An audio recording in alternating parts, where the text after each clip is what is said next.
These are the video notes for 10.5, talking about natural logs. A natural log is a log with a base of e. The actual number is 2.71828. And then we also have some properties of logs that you don't have to really memorize, but we'll go through because these are the same as with regular logs.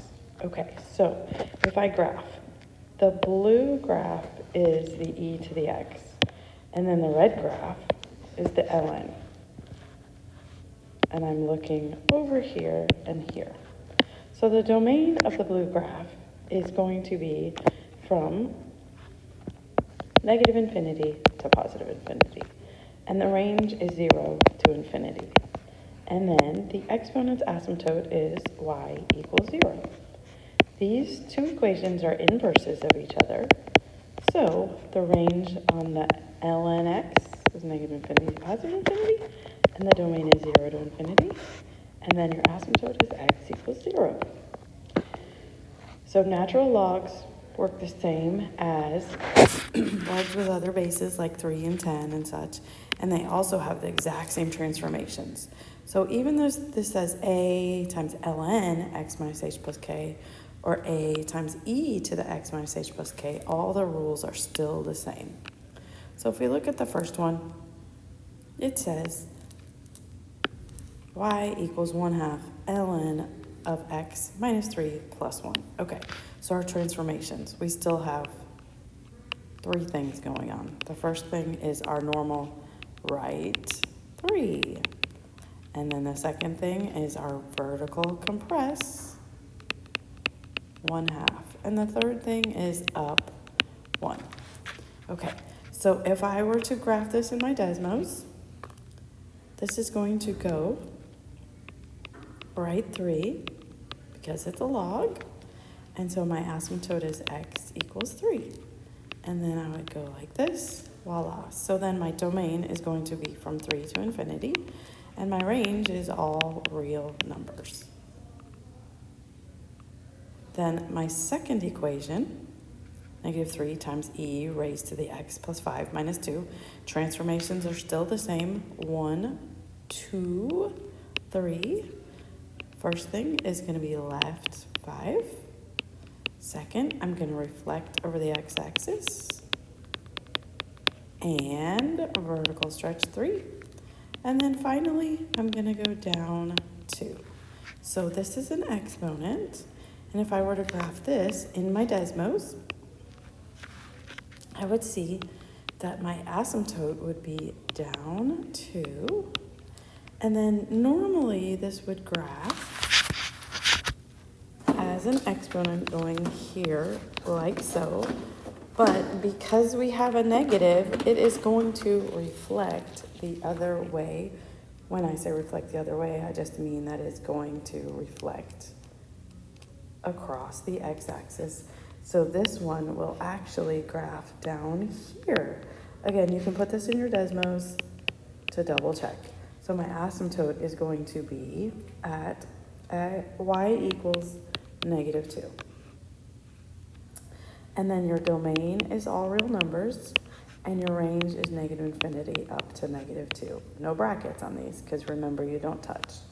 Okay, so next we're going to convert between exponents and logs, because these are inverses of each other. So I don't like that ln. I'm going to write this log base e, x plus 5, and then plus 8 equals y. Okay, so I'm going to switch my x and y. So log base e y plus 5 plus 8 equals x.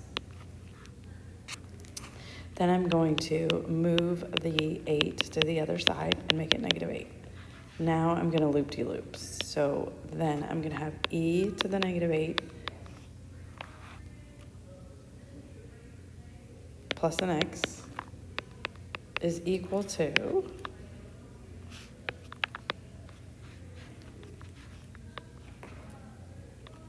y plus 5. And then e, I'm going to rewrite this as x minus 8 because it looks better, minus 5 equals your inverse. So on these, you switch your x and y just like we have been. and solve for new y. Then if it starts as a log, end as an exponent. Okay, the second one says find the inverse. And this starts as an exponent, so we will end as a log. Okay, so this really says y equals e to the 5th minus 148.4. Let's fix that. Okay. Actually, let's not even do this one because there's no x on it. I'm not sure what's happening there. Okay, sorry about that. Okay, now we're going to switch gears to our exponent rules. I know this feels a little random. It's just a little bit of everything today.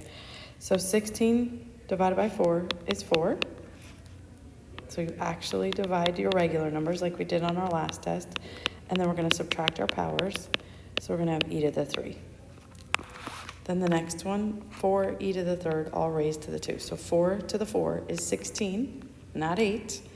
And then we're going to multiply the powers. So then we get e to the 6. That's all you have to do there. Okay, then our fun expand and condense that we did in our last lesson, same rules apply. If we have a multiply, it becomes plus. Divide becomes minus. So ln 2 plus ln x minus this 2 that's on the back end has to go to the front, 2 ln y. That's it. Next one, 5 ln x plus 3 ln y, because we multiplied and we add. Again, same things that we were doing. Okay, next one we're going to condense. So right now we have 3 ln's, we want 1 ln. And then I have a plus sign, so I'm going to take the 6 and multiply it by the x plus 3, and then I have a minus sign, and I'm going to divide by y. Again, just rewriting, no solving. Okay, next, ooh, this one looks rough. We're going to condense this. So natural log x squared, 2 goes to the power, times 3 goes to the power here. So 2 to the 3rd is 8, x to the 3rd. Okay, so then we combine like terms, and you have ln 8x, and you add the powers and get 5. So that's your answer to that one. Again, we're just condensing and expanding.